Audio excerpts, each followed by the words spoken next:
Sound iko poa? Iko poa? Okay. So this is how messed up our country Kenya is. Loans are quite expensive. Very, very expensive.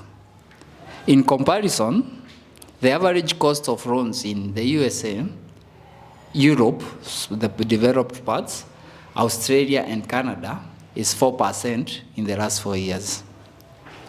Let me give you another stat.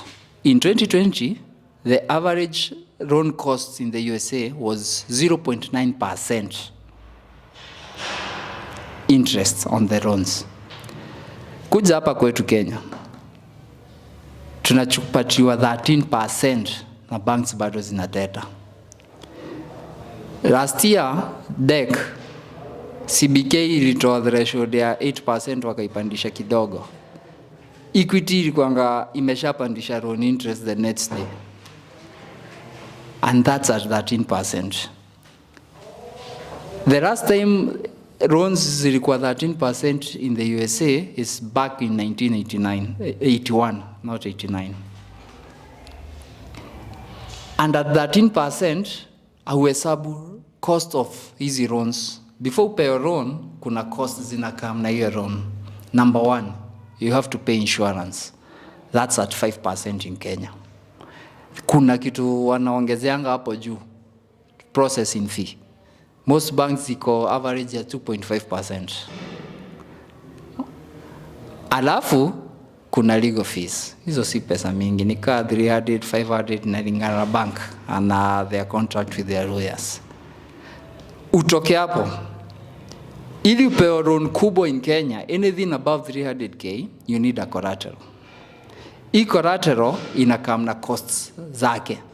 Kama most collaterals zenye tuko nazo in Kenya ni mashamba na gari.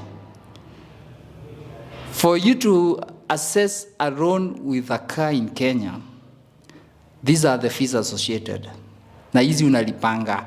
What banks do ni uki apply for any loan, wataku hiyo amount, ile day wanakuwekea hiyo amount ukishapitishiwa ukata hizi cost zote.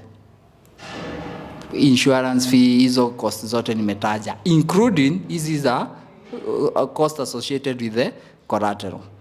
Cost associated with the collateral, let's assume it's a car. Number one, kuna valuation fee. Na watakupatia loan equivalent to the value of your car. Wanakupatianga like 70 to 50%. 50% to 70% of the value ya hiyo loan, ya hiyo collateral uko nayo. Number two, hii gari ikishafanywa valuation, ili sasa wakupatie hii loan, lazima uifanyie transfer ikue dual ownership. Wewe na bank. Na in case you default, kuna kuanga na clause mnaandikanianga where the loan becomes, the vehicle now becomes transferred after a certain period ukidefault hii loan. The other cost watakupatia ni ukishamaliza hii loan, utafanya another transfer back to you. And then for any movable asset, that is a vehicle, lazima uweke tracking. Car track average ni 10 to 12k. Na kama ni loan ya many years, hii track lazima uilipie every year, 2,500 for most companies. So assuming umechukua loan ya 350k, after all costs, what unapata ni almost 301,000. And then at the end of the 2-year period yenye umechukua hiyo loan, assuming ya 2 years, utawalipa 399k. So ulipata 3 na umewalipa 399. So umelipa 100k. Ukifanya hesabu ya the total amount hiyo loan imekucost ni average ya 30%. It's 30% of the loan. Ukizidisha more years, inaenda ikiongezeka. Now let's go to a mortgage. Mortgage unachukua na 5k, na 5 million mortgage. Cost of processing that your mortgage peke yake itakucost roughly 5 to 10%.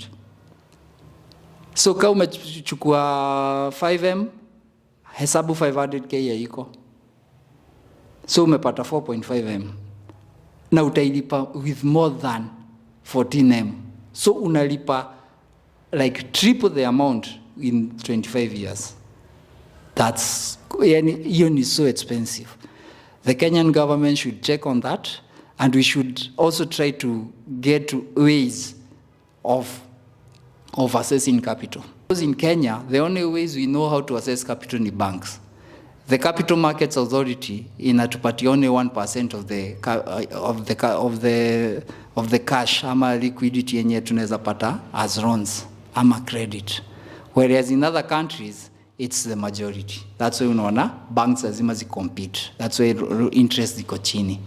Ka USA they compete, unapata Capital Markets Authority iko 60%, banks ziko 40%.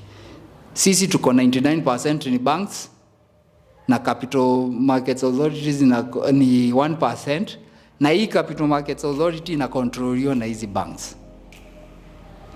Thanks.